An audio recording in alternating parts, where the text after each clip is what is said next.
ویسے تو پاکستان کے عوام نہ جانے کب تک شہباز شریف حکومت پی ڈی ایم کی اس حکومت کو یاد رکھیں گے کہ اس کے زمانے میں پاکستان میں مہنگائی قابو سے باہر ہوئی، کئی گنا بڑھ گئے، عام آدمی پر، غریب آدمیوں پر قہر بن کے یہ مہنگائی ٹوٹی، اور اس لحاظ سے شہباز شریف کی حکومت عوام نہیں بھول سکتے۔ اس دوران ایک اور بڑی اہم پہچان رہی مہنگائی کے حوالے سے کہ شہباز شریف حکومت میں ہر تھوڑے عرصے کے بعد عوام کو بجلی کے بلوں میں اضافے کے جھٹکے ملے۔ جاتے بھی اب شہباز شریف حکومت عوام کو بجلی کا ایک اور زوردار جھٹکا لگا رہی ہے۔ اگلے ماہ سے عوام اپنے بجلی کے بل دیکھ کر بلا اٹھیں گے، مزید بلا اٹھیں گے۔ حکومت نے یکمشت بجلی کی بنیادی نرخ میں مزید فی یونٹ 7 روپے 50 پیسے کا اضافہ کر دیا ہے۔ ایک یونٹ پہ 3 سے 7.5 روپے تک بڑھ گئے ہیں۔ اب صارفین کو مختلف سلیبز میں فی یونٹ 21 سے 27% اضافی ادائیگیاں کرنی ہیں۔ حکومت نے بنیادی قیمت میں اضافے کی درخواست نیپرا میں دی تھی، جس پر سماعت کے بعد آج فیصلہ ہوا۔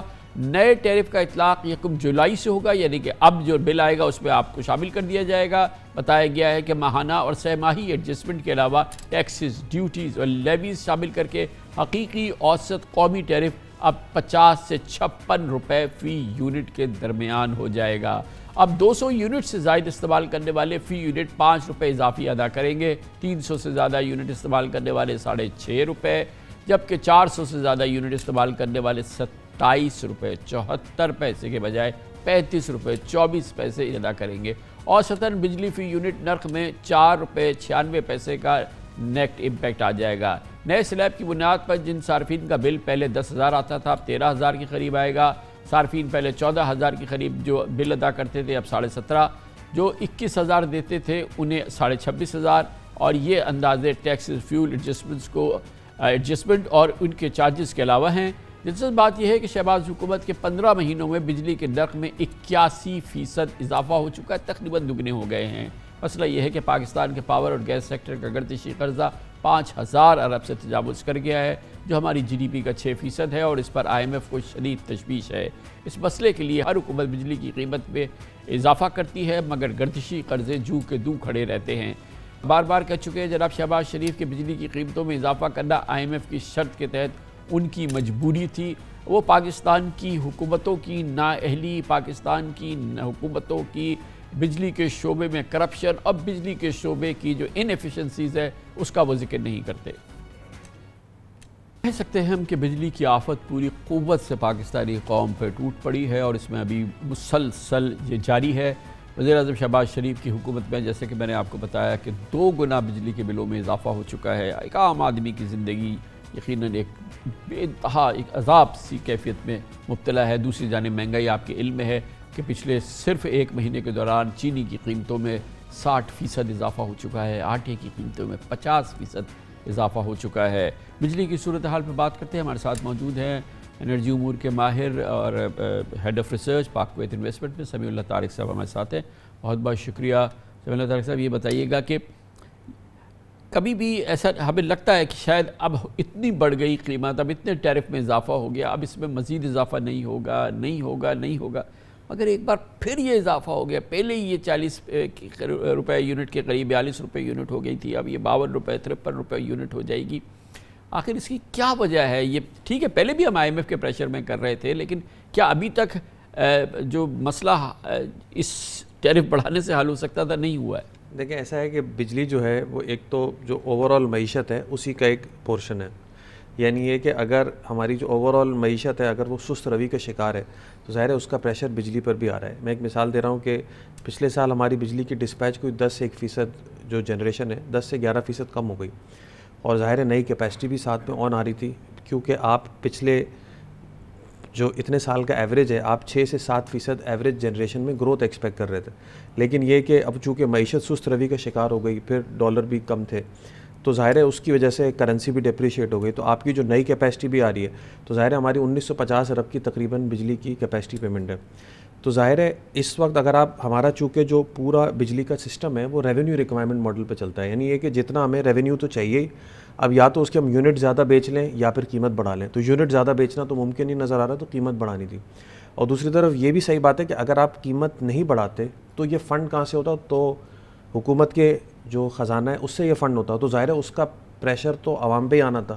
کیونکہ وہ پھر اس سے بورنگ ہوتی، پھر انفلیشن ہو جاتی، پھر دوبارہ انٹرسٹ ریٹ بڑھتے. اور دوسری طرف یا تو آپ یہ بجلی کی کسٹمر کو ہی پاس آن کریں یا پھر جو ہے وہ آپ جنرل پبلک کو جو استعمال نہیں بھی کر رہا اس کو پاس آن کر دیں. تو میرا خیال اس سے بہتر تو یہ تھا کہ آپ اس کو جو انکریز ہے وہ پاس آن کریں. ہاں دوسری طرف یہ کہ چونکہ ہماری کرنسی ایک سال 40% ڈیپریشیٹ ہوئی، تو چونکہ بجلی کے جتنے لون ہیں یا فیول ہیں وہ سارے کے سارے چونکہ ڈالر میں طے ہوتے ہیں، اور جو ایون جو لائبور جو انٹرنیشنل بڑھا ہے اس کا امپیکٹ بھی ہماری بجلی کی قیمتوں پہ آ رہا ہے، کیونکہ جتنے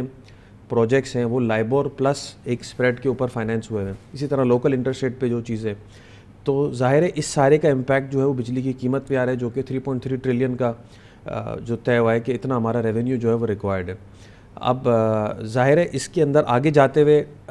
گنجائش کیا ہے. ابھی ظاہر ہے یہ سال تو ہمیں اس طرح گزارنا ہی پڑے گا. اس دفعہ بھی آپ نے دیکھا ہوگا کہ لگ بھگ 71% جو بجلی کا ٹوٹل خرچہ ہے وہ کیپیسٹی پیمنٹ پہ، اور 29% جو ہے وہ تقریباً فیول کاسٹ پہ. آگے جاتے ہوئے کوشش یہ کرنی چاہیے کہ بجلی کی ڈسپیچ جتنی زیادہ امپروو ہو، اور انڈسٹریل اگر ہم پاکستانیوں کو سمجھائیں تو آسانی سے سمجھانے کی بات یہ ہے کہ اگر یہاں پہ معیشت چل رہی ہو، ترقی ہو رہی ہو، تو ہم بجلی استعمال کر رہے ہوں گے. بجلی استعمال کر رہے ہوں گے تو پھر ظاہر ہے کہ کیونکہ ہم اس بجلی کے اس نظام کو چلا رہے ہیں جو موجودہ حکومت نے قائم کیا تھا، جس میں کہ بجلی کے کارخانوں کو یہ کہا گیا تھا کہ وہ جتنی بجلی پیدا کر سکتے ہیں اس کی جو سکت ہے اس کی ہم آپ کو ادائیگی کریں گے، چاہے ہم آپ سے اتنی بجلی خریدیں نہ خریدیں، آپ بنائیں نہ بنائیں، آپ کا کارخانہ چلے نہ چلے، چاہے 30 دن بند رہے، لیکن ہم آپ کو جتنی آپ کی کیپیسٹی بنانے کی ہم اس کو قیمت ادا کریں گے. یہ تو مطلب ایک ایسا نظام ہم نے بنایا جس میں سے بچت کی گنجائش ہی نہیں ہے، اور اس کے بعد پھر ہماری معیشت نے بھی ترقی نہیں کی اور وہ مسلسل سکڑتی جا رہی ہے. پیسے ہم مسلسل دیے جا رہے ہیں. سروائیو کیسے کریں گے اس نظام کو؟ دیکھیں ڈیفینیٹلی جب ہم یہ سارے پلانٹ لگا رہے تھے اس وقت ہمارے ذہن میں یہ تھا کہ ہم فرنس آئل سے بجلی بہت زیادہ بنا رہے تھے، اس کی فیول کاسٹ بہت زیادہ تھی. تو ہمارے ذہن میں آیا کہ انڈیا یا باقی جو ملک ہیں وہ جو ہیں وہ کول پہ اور LNG پہ اور دوسرے طرح کے فیولز پہ چلے گئے، جس میں اگر پلانٹ اگر اپنی ڈیزائن کیپیسٹی پہ چلے تو ظاہر ہے اس کی جو ہے وہ کاسٹ کافی کم ہو جاتی ہے. لیکن اگر ہم چونکہ اوور آل معیشت کے حالات ایسے ہو گئے کہ ہم وہ پلانٹ ہی ڈیزائن کیپیسٹی پہ نہ چلا سکیں تو ظاہر ہے کیپیسٹی کا لوڈ جو ہے وہ بھرنا پڑ رہا ہے. لیکن یہ کہ میرا خیال ہے اس کے اندر جو آگے جاتے ہوئے جو سلوشن ہے، ایک تو یہ کہ ڈسکوز کو ایونچولی پرائیویٹائز کرنا، جب تک ابھی پورے سسٹم کو ڈی ریگولیٹ نہیں کریں گے. اور یہ ایون بھی جو ڈیمانڈ مینجمنٹ ہے، یعنی یہ کہ یہ سوچنا کہ کس فیول پہ بجلی جنریٹ کرنی ہے، جو مکس ہے ہمارا، جو مکس ہے وہ بھی، اور دوسرا ہے کہ آگے ڈیمانڈ کتنی ہوگی، اس کو بھی ڈسکو وائز ایونچولی اگلے 5 سال میں اگر آپ ڈی ریگولیٹ کر دیں کہ وہ خود مینیج کریں. اس کے علاوہ ان کو پرائیویٹائز کرنا، جنریشن کو ڈی ریگولیٹ کرنا، اور آگے جاتے ہوئے انڈسٹریل ڈسپیچ کا لوڈ انکریز کرنا، گیس سے لوگوں کو ٹرانسفر کرنا کیونکہ گیس کا آگے ہمارے پاس گیس کم ہے، اور جو ہے کیپٹیو پہ لوڈ کم کر کے لوگوں کو گرڈ پہ لانا. یہ 4-5 چیزیں اگر ہم کر لیں تو ہوپ فلی آگے جاتے ہوئے ہمارا یہ پریشر کافی کم ہو سکتا ہے، اور ہو سکتا ہے ہم آگے جاتے ہوئے جو ٹیرف ہے اس کو نیچے بھی لا سکیں. اب اس کو ہم نے ری انوینٹ کرنا ہے اپنے بجلی کے نظام کو، یعنی کہ یہ جو ہماری کیفیت ہے، یہ موجودہ نظام تو یہ اس کو سہ نہیں سکتا، نہ قوم اس نظام کو سہ سکتی ہے، تو اس کو تو پورا ری انوینٹ کرنا ہے نا. اس کے لیے انتظار کرنا ہوگا کہ نئی گورنمنٹ آئے اور پھر وہ دور رس ریفارمز کرے. دیکھیں بالکل جیسے پرائیویٹائزیشن اور ڈی ریگولیشن، یہ 2 چیزیں ایسی ہیں جو اکراس آپ کو سسٹم پہ چلانی ہوں گی، تاکہ جو ہے وہ ایک تو حکومت کا فٹ پرنٹ بھی کم ہو، اور دوسرا جو ہے وہ یہ سب چیزیں پرائیویٹ انٹرپرائز میں جنرلی بہت ایفیشینٹ چلتی ہیں. اور جو ہے فورکاسٹنگ، آپ اس کی ایک مثال لے لیں، جب بینکس حکومتی تحویل میں تھے اس زمانے میں جو ہے ظاہر ہے وہ جو ہے وہ ٹیکس بھی نہیں دے سکتے تھے، اور حکومت کو انہیں کنٹینیوسلی سپورٹ بھی کرنا پڑتا تھا. تو میرا خیال ہے اگر آپ پرائیویٹائز کر دیں اس سیکٹر کو بھی، تو جس طرح پہلے سیمنٹ بھی تھا، تو ڈیفینیٹلی جو ہے ہم اس کے اندر کافی زیادہ ایفیشنسی اور انوویشن دیکھ سکیں گے. اور پرائیویٹائز تو ہم سب کچھ کر دینا جو گورنمنٹ کے پاس ہے، مطلب کچھ ہم نہ بچائے، پہلے اس چیز سے تو ابتدا کریں نا کہ یہ تو اپنے ہاتھ میں کرنے کی چیز ہے. ایبسولوٹ، بالکل بالکل. بہت بہت شکریہ جناب سمیع اللہ طارق ہمارے ساتھ موجود تھے. کمرشل بریک، اس کے بعد ذکر کریں گے IMF کا پروگرام بحال ہوا تھا تو روپے کی کچھ قوت میں بحالی آئی تھی، لیکن ایک بار پھر وہ تیزی سے قوت زائل ہو چکی ہے. ڈالر ایک بار پھر 288 روپے سے زائد کا ہو چکا ہے. اوپن مارکیٹ کا بھی کوئی حساب نہیں ہے، اور ابھی تک LCs پوری آسانی سے، اور جس طرح سے اسٹیٹ بینک کا حکم تھا یا سیکولر تھا اس لحاظ سے کھل بھی نہیں رہی ہیں. تو اس پریشر میں مزید اضافہ ہوگا اور یہ تکلیف کی بات ہے. اس کی بات کرتے ہیں چھوٹے سے وقت. 2 ہفتے قبل IMF نے ایک اسٹینڈ بائی ایگریمنٹ کے تحت پاکستانی کی معیشت کو سہارا دیا تھا۔ اگلے روز 1.2 ارب ڈالر پاکستان کو IMF کی قسط بھی موصول ہو گئی تھی۔ اس پروگرام کی بحالی کے بعد پاکستان کے دوست ممالک نے بھی اسٹیٹ بینک میں ڈپازٹ جمع کرائے تھے۔ پاکستان کے زر مبادلہ کے مجموعی ذخائر 14 ارب ڈالر ہو گئے تھے، لیکن اس کے باوجود ڈالر پیش قدمی نہیں رک سکی اور آج بھی انٹر بینک میں ڈالر 287 روپے 92 پیسے میں بند ہوا، جبکہ اوپن مارکیٹ میں ڈالر 1 روپیہ مہنگا ہوا 293 روپے میں فروخت ہوا۔ جون میں جب IMF اسٹاف لیول ایگریمنٹ کے وقت ڈالر ویسے تو 286 تھا، ایگریمنٹ کے بعد ڈالر کی قدر میں کمی ہوتی گئی اور 4 جولائی کو روپے کے مقابلے میں ڈالر 275 روپے 45 پیسے کی سطح پر پہنچ گیا، لیکن 4 جولائی کے بعد سے ڈالر نے پھر کروٹ لی ہے اور بڑھتے بڑھتے آج دوبارہ 288 پر جا پہنچا ہے۔ گویا IMF پروگرام بحالی کے بعد سے روپے کی قدر میں 5% گراوٹ آ چکی ہے اور روپیہ اسی جگہ پہنچ چکا ہے جہاں پر اس پروگرام کی بحالی سے قبل تھا۔ IMF سے معاہدے کے بعد بظاہر حکومت نے LCs پر پابندی ہٹا لی تھی اور کہا تھا کہ اب بینکوں کو ہدایت کی گئی تھی اسٹیٹ بینک کے سرکولر کے ذریعے کہ LCs کو کھولا جائے اور اس سلسلے میں تمام سہولتیں فراہم کی جائے، مگر یہ صرف اعلانات ہی رہے اور کھوکھلے یہ اعلانات ہے۔ بزنس کمیونٹی کو آج بھی LCs کھولنے میں سخت دشواری کا سامنا ہے اور ان کا کہنا یہ ہے کہ بینکس LCs کھولنے کی 50% درخواستیں مسترد کر رہے ہیں۔ بات کرتے ہیں، اس کے لیے ہمیں جوائن کریں جناب عرفان اقبال شیخ، صدر federation of Pakistan chamber of commerce and industries, Pakistan میں تاجروں کی نمائندہ تنظیم۔ بہت بہت شکریہ عرفان اقبال شیخ صاحب۔ یہ بتائیے گا کیا آپ کے پاس فیڈ بیک ہے؟ ویسے تو اسٹیٹ بینک کا سرکولر آ چکا ہے، تمام بینکوں کو کہا گیا ہے کہ ساری LCs کھولیں، کسی قسم کی پرابلم نہیں ہونی چاہیے امپورٹرز کو، اور اس حوالے سے آپ کا کیا فیڈ بیک ہے؟ کس حد تک آسانی ہو گئی ہے؟ دیکھیں جی، اس میں آسانی تو پہلے سے کچھ بہتر ہوا ہے، جو پہلے حالات تھے اس سے کچھ بہتر ہے، لیکن کمرشل بینکس وہ کہتے ہیں کہ جی ہمارے پاس جتنے ڈالرز کی ہمارے پاس ہوں گی اتنا ہی ہم کریں گے، اور اس میں تقریباً کوئی میرا اپنا خیال ہے کوئی 60% کے قریب جو ہے نا وہ باتیں مانی جا رہی ہیں، اور باقی 40% جو ہے نا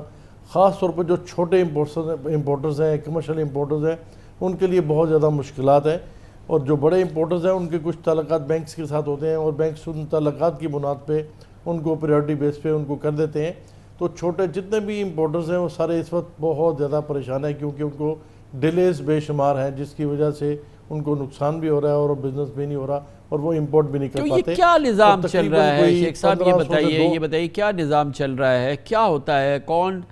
سا جو امپورٹر ہے وہ بینک میں جاتا ہے تو اس کو وہ انٹرٹین کرتے ہیں، اس سے بات کرتے ہیں، جو نہیں جو کس کو وہ انٹرٹین کر لیتے ہیں، کس کو واپس بھیج دیتے ہیں، اس کا فیصلہ کون کرتا ہے؟ اس میں بینک کی ہائرارکی کا کیا رول ہوتا ہے؟ پھر اسٹیٹ بینک کا کیا رول ہوتا ہے؟ کس طرح سے ہوتا ہے؟ کیونکہ اگر یہ تو ایک عجیب سا نظام ہے کہ جس کا کوئی تعلق ہے، پھر پاکستان میں تعلق اور اس سے کام ہو جائے، اس کا مطلب بھی سمجھ میں آتا ہے کیا ہو رہا ہے۔ اس میں تو بے پناہ کرپشن ہو رہی ہے۔ جی، اس میں میرے اپنا خیال ہے جتنے پیسے بینکس نے ان حالات میں بنائے ہیں، میرے خیال میں پاکستان کی تاریخ میں کبھی انہوں نے پیسے نہیں بنائے۔ آپ دیکھیں کہ پہلے یہی جو اپنا اس پہ ہوتا تھا ڈالرز کے اوپر، تو ان کو کوئی 50 کروڑ کے قریب ان کی آمدن ہوتی تھی، اب تو 500-600 کروڑ جو ہے نا وہ ایک 3 months کوارٹرلی اس کو بنا رہے ہیں۔ اور دوسری بات جو سب سے بڑی بات ہے کہ یہ پریورٹی بیس کے اوپر ہو رہا ہے، پرسنل تعلقات کی بیس کے اوپر ہو رہا ہے، ہر بندے کو اکوموڈیٹ نہیں کیا جا رہا ہے اور اس میں بہت ڈیلیز ہیں۔ گورنمنٹ نے تو کہہ دیا، اناؤنس کر دیا کہ جی سب کے کمرشل جو ہے نا وہ کھلیں گے، لیکن ایسی کوئی بات نہیں ہے، ایسا کسی قسم کا نہیں ہے، ہر چیز پریورٹی بیس کے اوپر ہو رہی ہے۔ جس کا تعلق ہے، جس کا بینک کے ساتھ اچھے تعلقات ہیں، اس کے تو کام ہو رہے ہیں، لیکن باقی لوگوں کے نہیں ہو رہے۔ تو شیخ صاحب یہ تو آپ کا کام ہے نا، فیڈریشن کا کام ہے کہ وہ اس کو سارٹ آؤٹ کریں۔ آپ جائیں گورنر اسٹیٹ بینک کے پاس جائیں، آپ اسحاق ڈار صاحب کے پاس جائیں، آپ ان کو بتائیں کہ جی کہ کوئی نظام ترتیب دے، کوئی ملک کا کوئی حساب ہونا چاہیے۔ یہ تو کوئی نہیں ہے کہ اسٹیٹ بینک نے سرکولر نکال دیا، IMF کو بھیج دیا کہ جی ہم نے بینکوں کو کہہ دیا ہے۔ اب بینک اپنی مرضی ہے کہ جی یہ میرے تعلق والے ہیں شیخ صاحب، اس کو میں دے دیتا ہوں، یہ میرے نہیں ہیں، ان کو میں نہیں دیتا۔ کوئی سسٹم نہیں ہے جس کے تحت کس کی LC کھلے گی، کس کی نہیں کھلے گی۔ یہ تو بالکل ایک ایسی چیز کر دی گئی ہے کہ جو کبھی سوچی نہیں جا سکتی۔ بالکل آپ 100% بات ٹھیک کر رہے ہیں، کوئی چیک اینڈ بیلنس نہیں ہے، کوئی کمرشل بینک کو کسی قسم کی کوئی ریگولیشن اس کی نہیں بنائی گئی، ریگولیٹ نہیں کیا جا رہا، وہ جس کو چاہتے ہیں اس کو دے رہے ہیں، اور بالکل ایک عجیب و ایک غریب سسٹم ہے۔ یہ وہی بات ہے کہ کانٹیکٹ بیس سوسائٹی ہے، تو کانٹیکٹ جس کے اچھے ہوں گے اسی کا کام ہو جائے گا، اور جس کے کانٹیکٹس نہیں ہے وہ بیچارہ چکر ہی لگاتا رہے گا اور ڈیلے پہ ڈیلے ہوتا جائے گا. یہ ایکچولی انفارچونیٹلی کوئی کلیئر کٹ پالیسی نہیں ہے, اور اب اسٹیٹ بینک نے سمپلی ایک سرکولر نکال دیا کہ جی سب کو امپورٹس کی اجازت دی جائے گی, جبکہ میرا خیال ہے کہ ان کو کیٹیگرائز کرنا چاہیے تھا, اس میں آنا چاہیے کہ اس میں اتنی لمٹ ہے, اتنی کیپیسٹی ہے, آپ اس سیکٹر میں اتنا منگوا سکتے ہیں, اس سیکٹر میں اتنا منگوا سکتے ہیں, اتنا مال آ چکا ہے, اتنے کی اجازت ہے, تاکہ لوگوں کے نقصان نہ ہوں, ڈیلیز نہ ہوں, اور ان کو ڈیٹینشن نہ پڑے, ڈیمیجز نہ پڑے. بٹ یہاں پہ کسی قسم کا کوئی ایسا شیخ صاحب یہی تو میں کہہ رہا ہوں کہ آپ اسٹیٹ بینک سے بات کریں, آپ فائنانس منسٹر سے بات کریں نا, اس چیز کو سارٹ آؤٹ کریں. آپ کا کام کامنٹری تو نہیں ہے, آپ کا تو کام ہے کہ آپ فیڈریشن کے صدر ہیں, فیڈریشن کا کام ہے کہ آپ دن رات ایک کر کے اس مسئلے کو ریزالو کرائیں نا. دیکھیں میں میرے خیال میں کوئی اسٹیٹ بینک کے ساتھ ہم کوئی 12 سے 15 میٹنگ کر چکے ہیں, اور ہم کمرشل بینکس کو بھی اپنا لیٹر پہ لیٹر لکھ رہے ہیں کہ خدا کے لیے لوگوں کو آسانیاں پیدا کریں, اس طرح سے کام نہ کریں. لیکن سچی بات ہے ابھی تک کسی قسم کی سنوائی نہیں ہے. اب ہم انشاءاللہ اسحاق ڈار صاحب کے پاس ضرور جائیں گے. اسحاق ڈار صاحب سے میری ملاقات نہیں ہوئی, مجھے امید ہے کہ ڈار صاحب کے پاس جائیں گے تو کوئی نہ کچھ ہم ان سے لے کے آئیں گے. بہت بہت شکریہ جناب عرفان اقبال شیخ, صدر federation Pakistan chamber of commerce and industries ہمارے ساتھ تھے. آپ دیکھ رہے ہیں کہ صورتحال کہنے کو یہ ہو گئی ہے کہ اسٹیٹ بینک نے کہنے کو سرکولر جاری کر دیا ہے کہ بینکس ایل سیز کھولیں, مگر اس وقت امپورٹرز کو شدید مشکلات کا سامنا ہے. پک اینڈ چوز کی بنیاد پر بینکس ایل سیز کھولتے ہیں, جس کو جانتے ہیں یا جس سے کوئی تعلق ہوتا ہے یا پاکستان کا جو طریقہ ہے وہ اپنایا جاتا ہے تو اس کی ایل سیز کھل جاتی ہیں. باقی آپ نے سن لیا کہ تقریباً آدھے لوگوں کی ایل سیز, آدھے امپورٹرز کی ایل سیز نہیں کھل رہی ہیں, اور بہت ہی مشکل صورتحال کا سامنا ہے. کمرشل بریک, اس دوران نیوز ہیڈ لائنز دیکھیں, جس کے بعد ہم اپنے پروگرام کے باقی حصے کے ساتھ واپس آئیں گے. قومی سیاسی منظرنامے پہ پچھلے 24 گھنٹے سے میڈیا میں اس خبر کا راج ہے کہ شاید وزیر خزانہ سینیٹر اسحاق ڈار نگران وزیر اعظم بن جائیں, اور اس کے لیے فیصلے ہو گئے ہیں. جتنی تیزی سے یہ خبر پھیلی یا افواہ پھیلی, اتنی ہی برق رفتاری سے اس کی تردید اب سامنے آ رہی ہے. عجب سیاسی مذاق ہے کہ نہ وزیر اعظم شہباز شریف, نہ اپوزیشن لیڈر راجہ ریاض کی دکھاوے کی ہی کوئی ملاقات ہوئی ہے, نہ اتحادیوں میں باقاعدہ مشاورت ہوئی, نہ مسلم لیگ نون نے نگراں وزیر اعظم کے لیے کسی کو نامزد کیا, نہ ہی پیپلز پارٹی JUI سمیت حکومتی اتحادیوں سے ممکنہ نگراں وزیر اعظم کا نام شیئر کیا گیا. لیکن اسحاق ڈار کے نگران وزیر اعظم بننے کی غیر مصدقہ خبر مسلسل میڈیا پہ رہی. یہ سب کیوں ہوا؟ کیونکہ ڈار صاحب نے ایک انٹرویو میں از خود اس بارے میں ہوا بھری تھی. یہ تاثر خود ڈار صاحب نے دیا کہ نگراں وزیر اعظم کے لیے وہ سب سے زیادہ فیورٹ ہیں. بات یہ ہے کہ ڈار صاحب نے دو ٹوک اس خبر کی تردید کرنے سے انکار کیا تھا, بلکہ اس کے ساتھ ہی انہوں نے کہا تھا کہ نہ صرف یہ کہ نگران وزیر اعظم بلکہ وہ با اختیار نگران وزیر اعظم ہونا چاہیے, اور قوم نے ان کو ذمہ داری دی تو وہ اس کو بھرپور طریقے سے سر انجام دیں گے. بلا شبہ IMF کی شرائط پر مکمل عمل درآمد اور نگران حکومت کو با اختیار بنانے کے لیے الیکشن ایکٹ میں ترمیم کا فیصلہ ہوا ہے. اس پر قانون سازی بھی ہوگی, لیکن ایسا کیسے ہو سکتا ہے کہ نواز شریف کے نامزد نگران وزیر اعظم سے آصف زرداری لا علم ہو؟ اہم سوال یہ بھی ہے کہ کیا نگران حکومتی نظام میں مقتدر حلقے خاموش تماشائی رہیں گے؟ دلچسپ بات ہے کہ پچھلے ہفتے الیکشن انعقاد کے سلسلے میں نئی مردم شماری کا قضیہ سامنے آیا, تو اس ہفتے نگران وزیر اعظم کے لیے اسحاق ڈار کی نامزدگی کی افواہیں سامنے آ رہی ہیں. مگر چند گھنٹوں میں ہی یہ قیاس آرائیاں اور چہمگوئیاں اپنی موت آپ مر گئیں. اتفاق کی بات ہے کہ بظاہر ان دونوں خبروں کا شجرہ وزارت خزانہ سے ہی شروع ہوا. ہم سب جانتے ہیں کہ نگران حکومت کے قیام کا بنیادی مقصد ہی غیر جانبداری ہے. یہی وجہ ہے کہ آج نون لیگ کی جانب سے وزیر دفاع خواجہ آصف نے اسحاق ڈار کی نگران وزیر اعظم بننے کی پرزور تردید کی. ہماری اطلاعات کے مطابق انہیں یہ تردید کرنے کی خود وزیر اعظم شہباز شریف نے ہدایت کی. دوسری جانب جناب آصف علی زرداری نے جب یہ خبر سنی تو جو ان کے جذبات تھے اور جو کلمات تھے وہ شاید اس طرح سے سامنے نہیں آ سکتے, مگر بہرحال ڈار صاحب کی کارکردگی کے حوالے سے آصف زرداری کبھی بھی ان کو اطمینان نہیں تھا, بلکہ ان کو شدید شکایات رہیں اس پورے دور میں. ان کا اس وقت کی صورتحال میں باخبر حلقوں کا کہنا ہے کہ ایسے کیسے ہو سکتا ہے کہ حکمراں جماعت سے عبوری حکومت بن جائے. جناب نواز شریف کے نہ صرف یہ کہ قریبی رشتہ دار کو, مسلم لیگ نون کے ایک اہم عہدیدار کو, اور پھر اس حکومت سے تعلق رکھنے والی شخصیت کو نگران وزیر اعظم بنا دیا جائے, خود مسلم لیگ نون کے لیے ہضم کرنا مشکل ہوگا. پیپلز پارٹی نے بھی اسحاق ڈار سے متعلق قیاس کو باقاعدہ ایک فیک نیوز قرار دیا اور پھر اس کا باقاعدہ ایک پریس کانفرنس کا اہتمام کیا گیا، جس پہ وفاقی وزیر سینیٹر شریر رحمان نے کہا کہ ان سے یا پیپلز پارٹی سے کسی قسم کی کوئی مشاورت نہیں ہوئی، کوئی نام شیئر نہیں کیا گیا، اور انہوں نے کہا کہ الیکشن ایکٹ میں اتحادیوں کی مشاورت سے ترمیم ہوگی، لیکن پیپلز پارٹی سے اس سلسلے میں قطعی طور پہ کوئی صلاح مشورے نہیں کی گئی۔ آج خواجہ آصف نے اسحاق ڈار کے حوالے سے نگران وزیر اعظم کے معاملے پر پرزور تردید جاری کی، متعدد انہوں نے بیانات دیے اور ہر لحاظ سے انہوں نے مختلف دلائل کے ذریعے ثابت کیا کہ اسحاق ڈار نہیں ہو سکتے کسی صورت میں نگران وزیر اعظم، مگر افسوس کی بات یہ ہے کہ کل اور وہ احسن اقبال اس جلتی آگ میں تیل ڈالنے کا کام کر رہے تھے۔ کل انہوں نے اس قسم کی پرزور تردید نہیں کی تھی، بلکہ ان افواہوں کو بالکل دانستہ طور پہ ہوا دی تھی خود خواجہ آصف نے اور احسن اقبال نے۔ کی کوشش کی گئی تھی، ایک ٹرائل بلون تھا جو پھینکا گیا تھا کہ اسحاق ڈار کو نگران وزیر اعظم بنا، اس کو دیکھا گیا تھا کہ اس میں کیا رد عمل ہوتا ہے۔ اگر رد عمل ہی دیکھنا ہے تو اس سے واحد یہ بات ثابت ہوئی ہے اور بالکل ہر لحاظ سے اس کو سخت ہزیمت کا سامنا کرنا پڑا ہے۔ اہم سوال یہ ہے کہ اسحاق ڈار کو آخر کس کارکردگی کی بنیاد پہ نگران وزیر اعظم بنانے کی بات کی گئی تھی۔ یہ ڈار صاحب ہی ہیں جنہوں نے IMF سے 9 ماہ ڈیڈ لاک برقرار رکھا، اور اہم فیصلوں میں ڈار صاحب کی لیت و لال کی وجہ سے ہی ڈالر ریٹ کہاں سے کہاں ایکسچینج ریٹ پہنچ گیا۔ آج ڈالر انٹر بینک میں 288 روپے کا ہو چکا ہے، جبکہ ڈار صاحب بظاہر قوم کے سامنے جو اندازے پیش کر رہے تھے، جو وعدے پیش کر رہے تھے، وہ بھولے نہیں بھولتے۔ موضوع میں بات کرتے ہیں خبر کی ابتدا کہاں سے ہوئی اور پھر یہ کیسے پھیلی اور اس کی پشت پہ کیا ہے، اس کو ہمارے اس پروگرام کا یہ پورے کا حصہ ہے، لیکن اس خبر کی مین سٹریم میں اطلاع دی تھی پاکستان کے بہت ہی ذمہ دار سینئر باخبر صحافی ہیں شہباز رانا، ہمارے ساتھ موجود ہیں۔ بہت بہت شکریہ شہباز رانا صاحب۔ یہ بتائیے گا کہ پچھلے 24 گھنٹے سے اس خبر کا راج ہے کہ اسحاق ڈار صاحب کا نام بڑا سیریسلی کنسیڈر ہو رہا ہے، اور جس طرح سے خبر شروع ہوئی تھی، بریک ہوئی تھی، سوشل میڈیا پر آئی، آپ نے یہ خبر دی، آبویسلی اس کی ایک کوئی سالڈ بنیاد ہوگی۔ سورس تو میں آپ سے نہیں پوچھوں گا، لیکن ذرا اس کی تھوڑا پس منظر دیجئے کہ یہ خبر کیسے شروع ہوئی ہے۔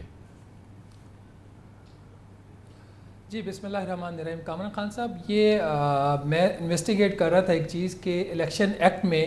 ایک ترمیم حکومت کرنا چاہ رہی ہے کہ جو نئی کیئر ٹیکر گورنمنٹ جب آئے تو اس کے پاس یہ اس طرح کے اختیارات ہوں قانونی کہ وہ ایسے معاہدے کر سکے جس کی جو مدت ہے وہ کیئر ٹیکر گورنمنٹ کی 2 یا 3 ماہ کی جو مدت ہے اس سے زیادہ ہو۔ تو it was a big development. میں اس کو انویسٹیگیٹ کر رہا تھا کہ اس کے پیچھے وجہ کیا ہے، کیوں یہ حکومت یہ ترمیم کرنا چاہ رہی ہے، اور ایسا اس سے پہلے کیوں نہیں ہوا، کیونکہ آپ کو پتہ ابھی جو پاکستان کا قانون ہے الیکشن ایکٹ 2017 اس کے تحت caretaker government day to day فیصلے کر سکتی ہے یا صرف کچھ ایمرجنسی میں کچھ ان کو جو میز لینے پڑے وہ لے سکتی ہے۔ تو اس دوران جب 2-3 چیزیں میرے لیے بڑی اسٹرائکنگلی سامنے آئیں، ایک تو یہ کہ یہ سارا کام اس لیے کیا جا رہا ہے کہ حکومت پاکستان کچھ غیر ملکی معاہدے کرنا چاہ رہی ہے، کمرشل ٹرانزیکشنز کرنا چاہ رہی ہے، جس کا مقصد پاکستان میں فورن انویسٹمنٹ کو لے کے آنا ہے اور کچھ جوائنٹ وینچرز کرنا چاہ رہی ہے۔ تو ایک ایسا سیٹ اپ چاہیے جس میں جو کیئر ٹیکر گورنمنٹ کا جو پیریڈ ہے 2 یا 3 ماہ کا، وہ پیریڈ بھی ضائع نہ ہو، اور جو پاکستان کی کچھ لوگوں سے کچھ حکومتوں سے کچھ انڈرسٹینڈنگز ہو رہی ہیں for the purpose of foreign investment, وہ سلسلہ بھی چلتا رہے، وہ 3 ماہ کے لیے رک نہ جائے۔ تو اسی دوران میرے سامنے یہ چیز آئی کہ اس سارے پروسیس کو رن کرنے کے لیے جو PMLN کی سینئر لیڈرشپ ہے ان کی خواہش یہ ہے کہ وزیر اعظم جو ہے نگران وہ اسحاق ڈار صاحب کو بنا دیا جائے۔ تو this was the back ground, اور اس کو پھر جب میں نے فردر انویسٹیگیٹ کیا، میری ایٹ لیسٹ 2 جو الائیڈ پارٹیز ہیں، جو اتحادی جماعتیں ہیں حکومت کے اندر، ان کے لوگوں سے میری بات ہوئی۔ اس وقت تک یہ انفارمیشن بہت ہی لمیٹیڈ تھی، چند لوگوں کو پتہ تھا۔ تو ان سے جب میری بات ہوئی، پھر میں نے اس کی کاؤنٹر ویریفیکیشنز کی، ملٹیپل سورسز پہ گیا، تو یہ چیز سامنے آئی کہ ہاں یہ بات ٹھیک ہے کہ PMLN کے اندر یہ سوچ پائی جا رہی ہے کہ کسی جو اسحاق ڈار صاحب ہے ان کو نامینیٹ کیا جائے from the side of the PMLN for the position of the care taker prime minister. اب جو چیز پرسوں تک نہیں تھی وہ یہ تھی کہ اس کے اوپر ایک نمبر 1 ابھی تک تو پاکستان پیپلز پارٹی سے باقاعدہ طور پر یا فارملی یہ نام شیئر نہیں ہوا، ایک، اور سیکنڈلی اس پہ بھی فیصلہ نہیں ہوا۔ تو ہم نے بڑا کیئرفلی اسٹوری کو ڈرافٹ کیا۔ ہماری جو ایکسپریس ٹریبیون کی ہیڈ لائن تھی وہ بڑی کیئرفلی ڈرافٹڈ تھی کہ کہیں یہ امپریشن نہ جائے کہ ڈار صاحب کا فیصلہ ہو گیا۔ ہم نے صرف یہ بتایا کہ ابھی تک یہ ڈیولپمنٹ ہے، الیکشن ایکٹ میں امینڈمنٹ آ رہی ہے، نمبر 1، نمبر 2 متحدہ عرب امارات کے ساتھ پاکستان کے معاملات کافی سپیڈ سے آگے جا رہے ہیں، اور نمبر 3 اسحاق ڈار صاحب جو ہیں وہ کیئر ٹیکر کے امیدوار ہو سکتے ہیں، یہ ایک سوچ پائی جاتی ہے۔ لیکن یہ بتائیے گا کہ بہرحال جب ہم تک کوئی خبر پہنچتی ہے تو جو ایکسپیرینس ہے، جو ہم جتنا بھی ہماری اب لائف ہو گئی ہے، ہم لوگ کافی آسانی سے جج کر لیتے ہیں کہ اس میں کتنا میٹ ہے۔ آن دا فیس آف اٹ آپ یہ دیکھیں کہ وہ اس حکومت کے وزیر ہیں، وہ سمدی ہیں نواز شریف صاحب کے، وہ ایک امپورٹنٹ آفس ہولڈر ہیں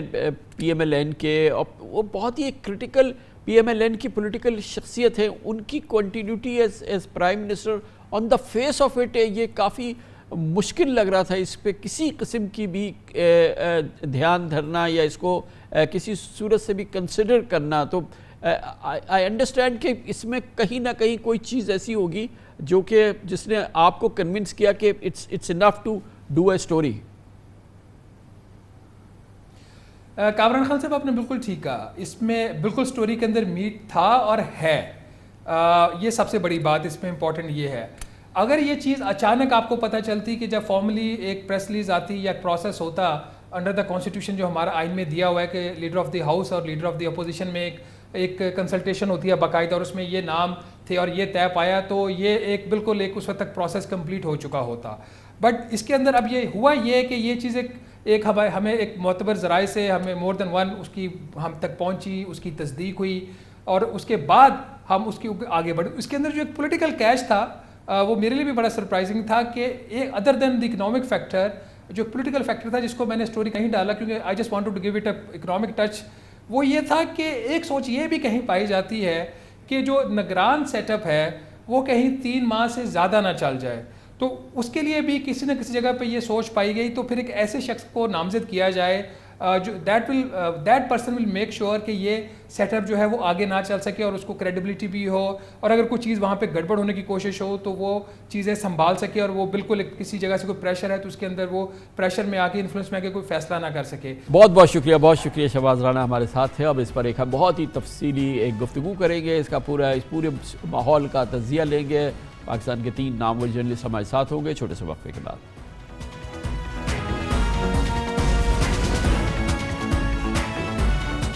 جیسا کہ وقفے سے قبل ہم ذکر کر رہے تھے، گزشتہ 24 گھنٹوں کی سب سے بڑی خبر یہ رہی کہ وزیر خزانہ اسحاق ڈار کا نام نگراں وزیر اعظم کی حیثیت سے اس وقت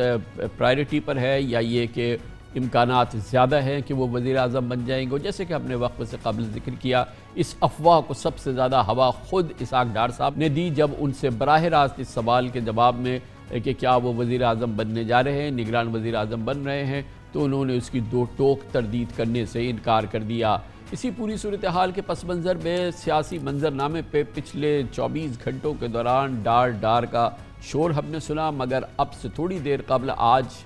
تقریباً اب سے کچھ گھنٹوں کے قبل، جناب اسحاق ڈار کا وزیر اعظم بننے کا خواب، یا کم از کم وہ غبارہ جو کہ میڈیا میں ہمیں نظر آیا تھا وہ پھٹ گیا، جس کا کہ ابھی ہم آپ سے ذکر کر رہے تھے۔ مگر اس پس منظر میں یہ بحث اپنی جگہ برقرار ہے کہ نگران حکومت، نگران وزیر اعظم کون ہوں گے، سندھ میں، بلوچستان میں نگران حکومتیں کون قائم کرے گا، اور اس پوری صورتحال میں کیا پی ڈی ایم کی حکومت کے لوگوں کا اور پاکستان پیپلز پارٹی کی لیڈرشپ کا کوئی براہ راست کردار ہوگا، کیا ان کی چلے گی یا کہیں اور اس بات کا فیصلہ ہوگا۔ یہ تمام گفتگو اور اس حوالے سے تمام قیاس آرائیاں بظاہر تمام جو باخبر ذرائع ہیں وہ اس کو مسترد کرتے ہیں۔ ان کا کہنا یہ ہے کہ ابھی تک کسی نام کو براہ راست اس کی تشہیر نہیں ہوئی ہے یا اس کو سامنے نہیں لایا گیا ہے، یا اس حوالے سے جو بھی گفتگو ہو رہی ہے یا صلاح مشورے ہو رہے ہیں وہ کسی بھی صورت میں سامنے نہیں ہیں، وہ پردے کے پیچھے یہ تمام گفتگو ہو رہی ہے، اور یہ تمام چیزیں کہنا یہ چاہیے کہ ابھی خفیہ ہیں۔ ان تمام موضوعات پہ بات کرنے کے لیے ہم نے دعوت دی ہے پاکستان کے 3 نامور سینئر باخبر صحافیوں کو۔ ہمارے ساتھ ہیں ممتاز سینئر نیوز اینالسٹ اور بہت ہی عمدہ اپنے شو بھی کرتے رہے ہیں جناب فہد حسین ہمارے ساتھ ہیں، منیف فاروق قانون اور سیاسی امور کو بہت عمدہ طریقے سے سمجھتے ہیں، اور ممتاز باخبر انویسٹیگیٹو جرنلسٹ اعزاز سید ہمارے ساتھ ہیں۔ فہد حسین صاحب یہ بتائیے گا کہ پہلے آپ کی کیا رائے ہے، یہ جو پچھلے 24 گھنٹوں میں ایک غبارہ بنا جناب اسحاق ڈار کی